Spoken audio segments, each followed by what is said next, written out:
This video is brought to you by BetUS Sportsbook and Casino. I think how I started it with you was like, look, I think for the Ducks, what Bo Nix brought to the table last year, it was so good and so smooth that it was almost underappreciated because of how great he was for the Oregon Ducks. And I think the Duck fans, like, we know how great he was. I know we know how great he was. I don't think the rest of the world knew how great he was. The guy threw for 4,000 yards with his eyes closed, right? Just didn't necessarily get the same love and appreciation as other quarterbacks like Carson Beck, Jaden Daniels, in my opinion. Jordan Travis, before he went down, was getting a lot of hype and love over Bo. I know Bo at the end of the year, but I feel like he kind of just got looked past, and I think he's one of the better quarterbacks in the NFL from the draft pick as well. So that's my thought process on that. I think Dylan Gabriel is electric. He's an exciting addition to you guys, but I have my reserves. While I'm looking things up to kind of formulate an opinion, I've come across this article about the offensive coordinator saying, look, no more bombs, right? He says these guys love throwing 50-yard bombs, making the highlight reel, right? Making the big splash, the big play.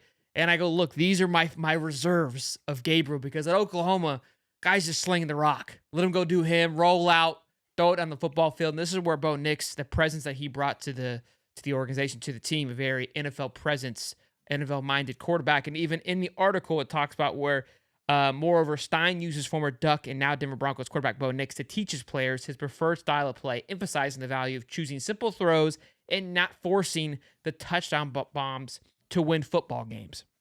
Now, with all that said, mouthful, I'll let you go here in just a minute, Derek Duck.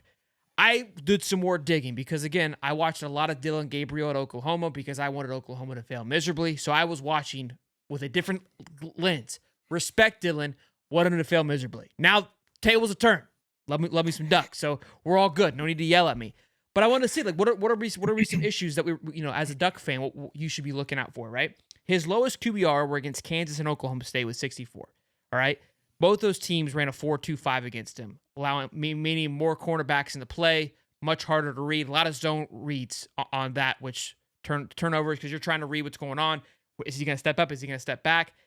Texas plays a 4.25 as well. They played a lot of man against him, and he had a 91.9 QBR. So, Sean, how does that work out? How did he overcome that? Well, he rushed for 113 yards against Texas. So when a play wasn't there, he was able to use his feet, which makes him, again, a very electric college football player, being able to run. Ohio State runs a 4.25, and they're extremely talented in that secondary as well, too. One of the top defenses going into 2024. So, look, plenty of time before the Ohio State game. I know I'm getting a little ahead of myself, but I wanted to bring this to you of, like, look, am I crazy for having these reserves on Dylan Gabriel, or do you think, like, hey, I think there's enough time for them to figure this thing out, or were you kind of on that same boat? Ladies and gents, it's football time, which also means it's betting time. Whether betting lines, over-unders, right, pick'ems, what have you. The best place to do it is a link in the description at BetUS. And for your first 3 deposits, you get back 125% up to $2,000. They're actually just giving money away. And I'm telling you right now, their lines are incredible for everyone to win. They've got overs and unders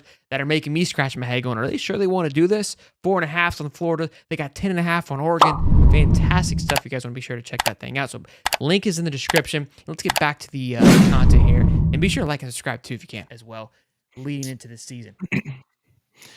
Yeah, so, kind of when we were talking about it before, I said that I view Dylan Gabriel in a very similar lens that I viewed Bo Nix coming in originally from Auburn. In that, I mean, we know he has all the talent in the world, all the physical tools that you want in a quarterback, and, it just may not have translated quite the way you want it to, or there's some areas where they needed to grow in. And obviously, Dylan Gabriel is one in particular where those deep reads is something he struggled with a little bit last year, particularly when they put pressure on him. But I think one thing that makes me feel a little more at ease is the simplicity of a Will Stein offense. And when I say that, I don't quite mean that, there's not a lot of motions, there's not offensive line stunts, they're not doing double move. No. When I say simplicity, I mean they run a very frequent one read and go type of offense. You see a lot of quick throws, you see a lot of bubble screens, a lot of shallow crossers. Oregon's offense isn't necessarily built on trying to accomplish those bombs. And I have a feeling that's kind of more so what he's getting at than saying, we don't want Dylan Gabriel throwing bombs. I think he's more saying that in the offense that he runs and the schematics of it, it benefits you more to get the play out and almost ensure that you're not turning the ball over. So, when you listen to Will Stein talk, one thing that he mentions very, very frequently is we do not want penalties and we do not want to turn the ball over. And that's it. If we do not do those two things, he firmly believes that you have an opportunity to win every game you put yourself in. And I think we kind of see that philosophy directly translate to the field, even with an NFL ready quarterback like Bo Nix. Bo is capable of making those deep reads and, looking off corners and safeties and doing all this and that. But we still didn't really see that take place. And I feel like that's kind of what really escalated his draft stock. I know a lot of people, they're like, oh, check down Bo Nix, Oregon's offense, they don't push the ball. Well, you don't really need to. And I think that's the whole philosophy of Will Stein's offense is you don't have to go deep, because what you're doing is you're getting these guys balls in space anyway. You're letting the Tezes, the Evan Stewarts, your running backs, get the ball and go into space. And I think what he's saying is you give yourself a better chance to hold on to the ball and continue your drive, as opposed to dropping back deep and throwing a 60-40, 50-50 ball and seeing what happens. So I have a feeling that's more what he's saying about Dillon Gabriel. But also, to your credit, I don't, take this with a grain of salt, Ducks fans. I don't necessarily trust Dillon Gabriel fully yet. And once again, this is not a thing of where I question his ability or, I don't think he's the right fit for the Ducks offense or this and that. It's 100%. I mean, in theory, on paper, when he transferred, it makes so much sense. The way he uses his legs, he's not necessarily what I would consider a true mobile quarterback. He uses his legs when he has to. That Texas game is a perfect example. You could see him trying to make these reads. When he felt flustered, he used his legs to escape, not necessarily to get the big play, but to manage a positive. But he has it when he needs it.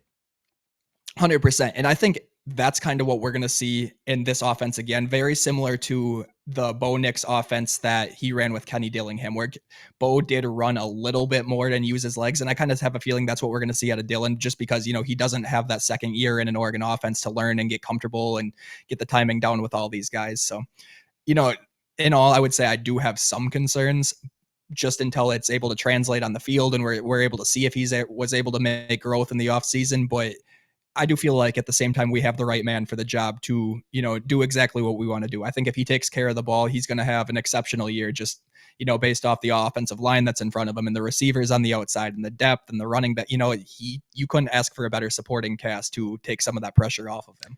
Ton of playmakers around him to get the ball to. And I think the system that he's in with Dan Lanning and Stein is the perfect system for him to be able to thrive. And I love that the check down Bo, right? We're suffocating the defense when we do that. You're slowly beating them down. Getting into that air raid blow up offense doesn't really benefit anybody. You scored in 2.5 seconds. Okay, cool. The other team's just going to go back and score 2 because they're fresh and that your defense is not tired. So there's ebbs and flows to it. But again, I raised the question just to I think it's good to have some critical thinking of when we head into these games and what we should be looking for. If you're the Duck fan, what are you going to be looking out for? There's so many talented things. There's so much hype heading into the Ducks.